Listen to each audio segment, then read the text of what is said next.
Welcome to this video where I'm taking a very practical approach to how you can run workshops using mind maps to help facilitate the process. In this example, we are going to specifically do a stakeholder analysis as a project business analyst for the project by using a mind map. And the best part, it's incorporating 3 different stakeholder analysis techniques into one mind map diagram. I recommend you listen to the entire video. It's just a few minutes of your day, and you will know how to apply 3 different business analysis techniques to analyze the stakeholders on your project. It's really effective. We look at onion diagram, we look at stakeholder matrix, as well as the raci. And you can do all of this very elegantly by using a mind map that's highly engaging, highly collaborative, and a very visual way to engage whoever you're working with in your stakeholder analysis. And the best part, you can apply this very same way of collaboration with basically using any topic that you need to facilitate as a BA. So have a look, enjoy, and make the most of mind maps. So during this short video, I'm going to share with you how you can use a mind map to do your stakeholder analysis workshop. So it's always good to involve everybody that you know in your project team to run through all of the stakeholder analysis questions and basically identification related discussion together. And this is a very effective way for you to run and facilitate a workshop like that using a mind map. So let's briefly just run through an example so that you can see exactly why I think this is such an amazing technique. So first of all, you will just start with the objective of the session is to identify who are all the different stakeholders that's going to be impacted in some way by your project. But you also need to understand deeper things like what are their influence over the project? What is the power they have on the success of your project? Exactly who are they? Which departments are involved? Which external stakeholders are potentially involved, and so forth. So what we are going to do here with this example is we are effectively going to combine the stakeholder matrix with the onion diagram, and you can even throw in a bit of raci diagram as well if that is the type of information that you're after at this stage of your project. But you start simply by adding in the middle the project name. Great, so now you know what is the main topic. All right, so now what you simply do, and just for those of you that's interested, I'm just using the free Miro tool. So feel free to use Miro. It's a fantastic visual tool that can help you a lot with doing all kinds of diagrams in business analysis. But let's now, just as an example, the types of information that you'll capture during your workshop is you'll say to everyone, all right, who are the key stakeholder groups that we need to be aware of as part of our project? One key group could potentially be the suppliers, or your vendors, suppliers or vendors.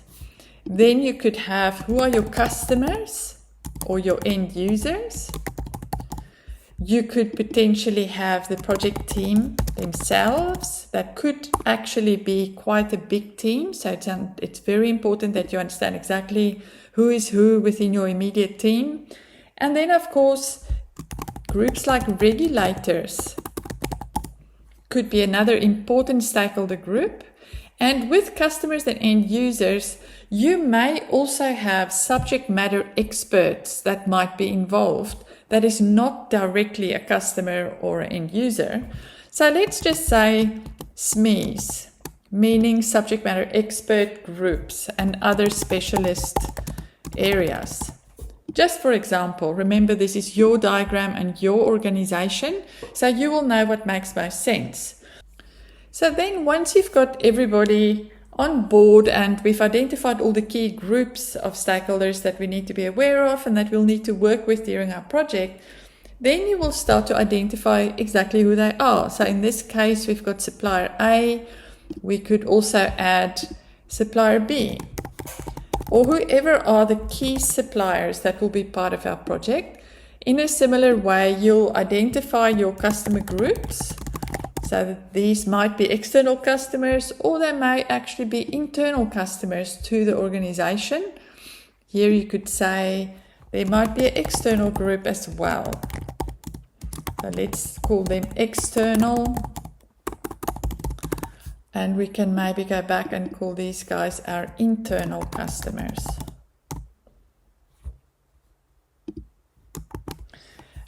But I'm sure you get the drift. And then again, you can do the same for your specialist areas. Like you might need to work with the legal department.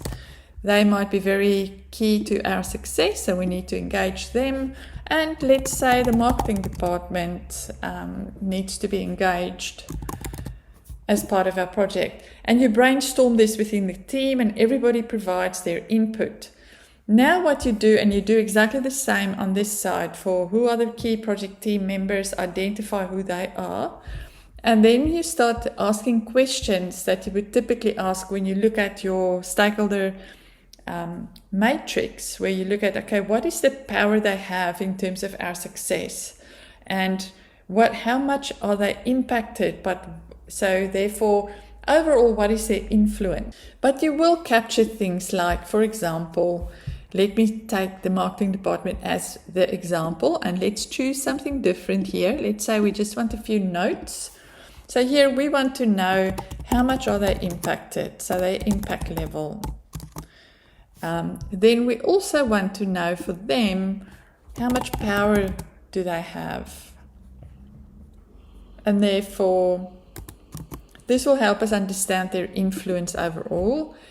Then we also want to understand what is their interest in what we're doing. We want to understand how do they prefer to be communicated with, communication methods.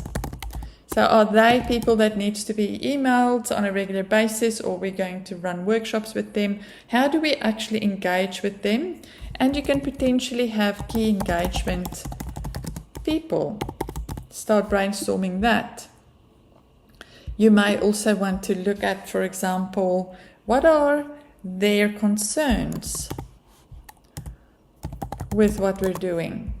And for each of the different departments, this is what you'll do, is you will run through how are they impacted by what we're doing, what power do they have over our success. And the reason this is important is because it helps us define how to communicate and how often to communicate, and what types of relationships at which levels of the organization needs to be made.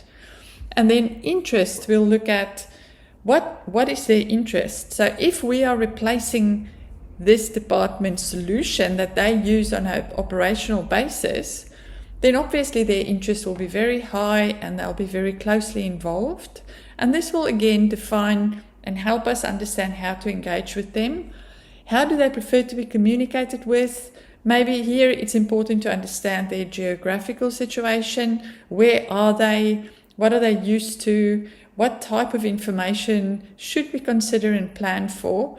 And think of it from a project perspective, but also think of it from a business analysis perspective. So how will you as a business analyst be engaging with them? And then finally, what could their concerns be about what we're doing? Because remember, we often are the ones bringing in change. So we want to make sure that we address any concerns that they might have about the change. And you run through each of these types of questions, and you can add questions to this for each of the different stakeholder groups that you've identified.